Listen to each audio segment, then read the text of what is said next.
ஹீரோயினோட மாமியார்னாலயும் நாத்தனார்னாலயும் தினம் சண்டை வருது. அதனால ஹீரோயின் ஹீரோ கிட்ட கோச்சிக்கிட்டு அடிக்கடிக்கு அம்மா வீட்டுக்கு போயிடுறாங்க.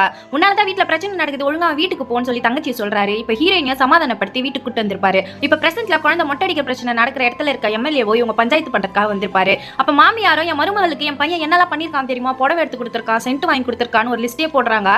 அது மட்டும் இல்ல, ஹீரோயினோட வளகாப்புக்காக ஹீரோ பயங்கர செலவு பண்ணி அந்த ஊர்லயே கிராண்டா பண்ணிருப்பாரு. இப்ப குழந்தைய இவங்களுக்கு பிறந்துடுது. கொஞ்ச நாள் வரைக்கும் எந்த பிரச்சனையும் இல்லாம ரெண்டு குடும்பம் சந்தோஷமா தான் இருக்கும். ஆனா ஹீரோயினோட அம்மாவும் பேசி பிரச்சனைகளை பெருசாக்கிருப்பாங்க. இதனாலேயே ஹீரோ ஹீரோயின்குள்ள நிறைய சண்டை வந்திருக்கும். இப்ப ஹீரோவுடைய தங்கச்சி புருஷனும் ஹீரோயினுக்கு எப்படியாச்சும் டைவர்ஸ் வாங்கி கொடுக்கணும் லாயர் கிட்ட போய் பேசுறாரு. ஹீரோயினுக்கு போட்ட நகையை பணத்தை திருப்பி கொடுத்துறோம், எங்களுக்கு எங்க மருமகளோ பேத்திய வேணும்னு சொல்றாங்க.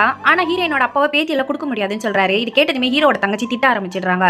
ஹீரோயினோட அண்ணனும் ஆட்கள் எல்லாம் கூட்டிட்டு வராரு. ஹீரோயினுமே அந்த பஞ்சாயத்துல எனக்கு டைவர்ஸ் வாங்கி கொடுத்துருங்கன்னு சொல்லிட்டு இருக்காங்க. ஹீரோவை டைவர்ஸ்ல கொடுக்க முடியாது, வா வீட்டுக்கு போலான்னு கூப்பிடுறாரு. அப்பயும் ஹீரோயினோட அம்மா தான் பிரச்சனை பண்ணிட்டு இருக்காங்க, என் பொண்ணெல்லாம் அனுப்ப முடியாதுன்னு. மைனாவோ ஒரு அம்மாவா வந்துட்டு பொண்ணு வாழ்க்கை கெடுக்க பாக்குறேன் ஹீரோயினோட அம்மா திட்டிடுறாங்க. மைனாவோட நாத்தனா இருக்கும், சின்ன சண்டை தான் இருக்கும். ஆனா சொந்தக்காரங்களை பேசி பெருசாக்கி போலீஸ் ஸ்டேஷன் வரைக்கும் போய் அவங்களை வாழ வெட்டியாவே ஆக்கிடுவாங்க. ஆனா இப்ப தங்கச்சி தான் கஷ்டப்பட்டு இருக்காங்க. அந்த மாதிரி ஹீரோயின் கஷ்டப்படக்கூடாதுன்னு தான் நாங்க பேசுறோம்னு சொல்றாங்க. ஹீரோயின் ஹீரோவை விட்டு 3 மாசமா பிரிஞ்சு அவங்க அம்மா வீட்டுல இருக்கிறதுக்கு காரணமே ஹீரோட அம்மா தான். ஹீரோட மாமா வீட்டுல பேசி இப்ப அந்த பொண்ணியே நிச்சயம் பண்ணி முடிச்சிருப்பாங்க. அதனால தான் ஹீரோயின் கோவப்பட்டிருப்பாங்க.